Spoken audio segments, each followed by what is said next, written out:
Sizi sağlığımızı koronavirüsü Жеңдик. Коронавирус бүтөйүн деп калды. Анан барама, иш бүтсүн.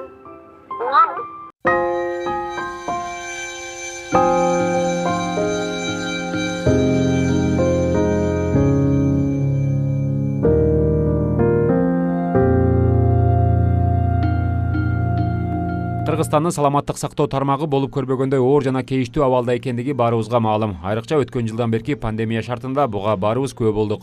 А бирок мындай көрүнүш акырынан жоюлуп, бул тармакта реформалар, жаңылануулар болуп жатканы кубандырбай койбойт. Ага бир мисал үй бүлөлүк дарыгерлердин маянасы 100%га жогорулагандыгы. Медицина тармагында өзү буга чейин көңүл буруп келген эмес. Эми былтыркы COVID-19 баштап медицина кызматкерлерине жакшы көңүл бура башташты. Ковид маалындагы иштегендер мобильный группада иштедим. Анда дагы жакшы зарплаталарды беришти. Ооругандарга компенсация берип атышат. Азыр быйылкы жылы министрибиз биздин айлыкты 100%ге көбөйттү, 100%га. Эми бирок алып көрө элекпиз. Мына буюрса бир 2-3 күнүн ичинде алабыз. Ага чейин индикатор менен отдельный индикатор, отдельный айлык алчу элек. Айлык аз болсо ишиңе интерес жок болот. Айлык болсо интерес дагы, ишиң дагы жакшы болот. Ошого эми азыр индикаторду алып салганда деле айлыгыбызды көтөрдү. Биздин милдетибиз ошол индикатордагы орунду караган баары биздин милдетибиз. Ал биз аны индикатор берсе деле бербесе деле аны аткарабыз. Себеби ал өзүбүздүн функциональный обязанность. Эми аркылуу дарыгерлер аркылуу алышат. Себеби стаж работасы кошулат бизде. Мурун семейный сертификатка кошчу эле, азыр аны алып салган. Эми стаж работа анан кийин немеге кошулат, категорияга кошулат. Ошондо эми мисалы үчүн мен өзүм 8.000 айлык алчу элем. Ошо 20 жыл стажым менен, высший категория менен. Эми бул экесе болсо бир 16.000 алып калсам керек деп ойлойм. Семейный врачтардыкы 100%ге көтөрүлдү. Июлдан баштап калган медицина тармактарындагы врачтарды айлыктарын 40%ге медайымдарды көтөрүлөт деп приказ чыкты. Буюрса эми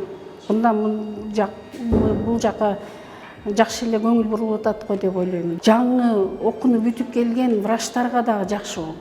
Алар стимул болду. Себеби алар биз го стаж категория менен алчу элек кичине түзүгүрөөк. Алар деген 4.000, 3.000 алып калчу эле. Себеби энди 20% индекске алып калганда. Дагы бир айта кетчү жагдай буга чейин райондордо аймактык оорукана, балдар ооруканасы, үй бүлөлүк дарыгерлер тобу өз-өзүнчө иштеп, тагыраагы жетекчилер көп болгон. Бүгүнкү күндө бул түзүлүштөр толугу менен жоюлуп, жетекчи анын эсепчиси аппараты жоюлуп, бүт район боюнча бир гана жетекчи баарына жоопкер болду. Ош областынын саламаттык сактоо мекемелеринде азыркы жаңы министрибиз Алымкадыр Сабирденович келгенден кийин ушул кишинин жетекчилигинде биздин Ош областынын саламаттык сактоо мекемелеринде оптимизация болду. Бул оптимизациянын эмне үчүн болду? Оптимизация биз былтыркы ушул пандемия убагында райондо 3-4 жетекчи болуп, бардыгы жетекчилер бири-бирине баш ийбей, бизде маалымат алуу жана башка катачылыктар аябай көп болгондугуна байланыштуу ушул өзү талап, ушу мезгилдин талабы болду бул оптимизация кылуу.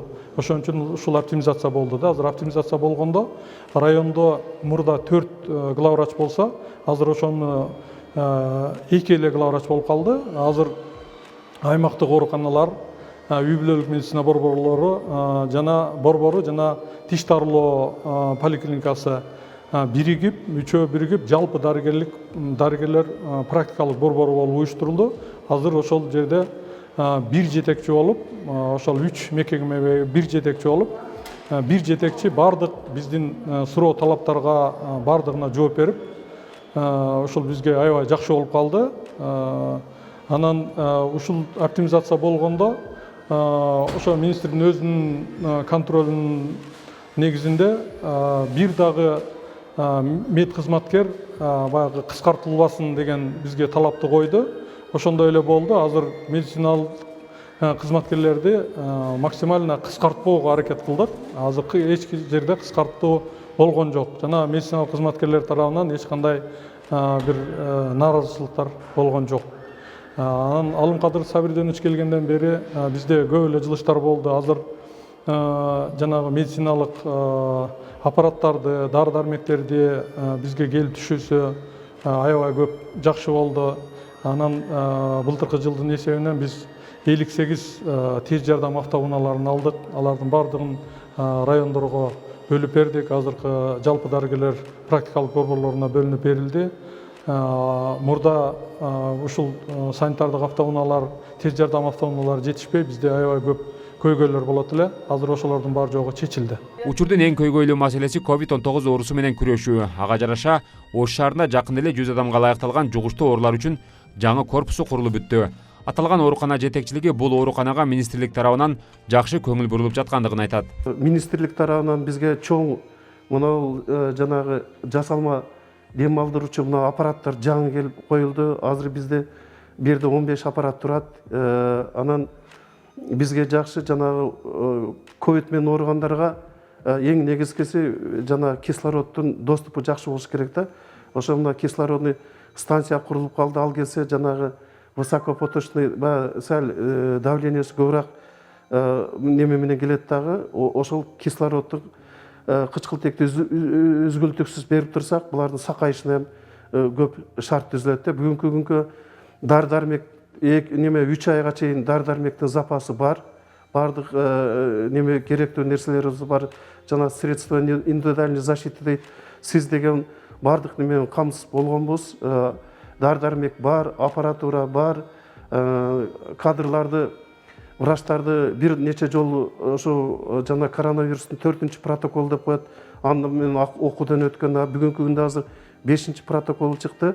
Азыр 5-чи протокол боюнча врачтарыбыз окуп атат. Орто билимдүү кызматкерлердин бардыгын окуудан өткөргөнбүз. Да кенже медсестраларды, санитаркаларыбызды да окуудан өткөрүп неме кылганбыз да. Бүгүнкү күнгө неме кызыл зонага кирип иштеп аткандардын бардык сотрудниктердин бардыгы жанагы вакцинация эмдөөдөн толук өтүп атат. Эмдөөдөн өтпөсө биз аларды красный зонага киргизе албайбыз да. Баягы сотрудниктерди ham сакташ керек. Баягы мурда көрүп аттыңар, күндүк эле мынанча медициналык кызматкерлерге жугуп калыптыр деген эме. Ошондун алдын алып, биз ошо азыр жана эмдөө иштери жакшы кетип атат. Азыр жанагы неме вакцина жетиштүү. Азыр сотрудниктердин бардыгы алып атат.